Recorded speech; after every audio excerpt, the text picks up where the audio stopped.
Commentary बेले वासिम आक्रम कले अभद्रामी umpire मुंड फटाइले पाकिस्तानी खेलाड़ी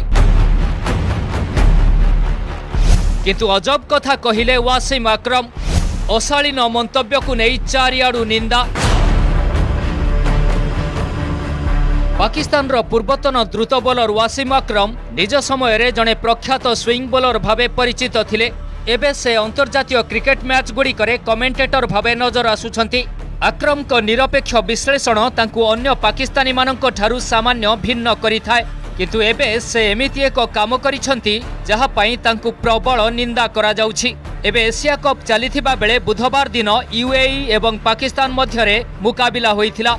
एही मैच रे जणे अंपायर को मुंड फाटी जाइथिला एवं से पड़िया छाड़िबाकू बाध्य होइथिले। पाकिस्तानी विकेट कीपर को भूल थ्रो जोगु एभली अघटना होइथिला। सही समय रे वासिम आक्रम मैच रे कमेंट्री करुथिले। अंपायर को मुंडरे बॉल बाजी से आहत होइथिबा बेले आक्रम संवेदनशील हेबा परिवर्ते एक अशालीन मंतव्य देइथिले, जहाकू नै एबे प्रबल हंगामा होइछि एवं आक्रम को अश्लील मंतव्य पई तांकू कड़ा समालोचना करा जाउछि।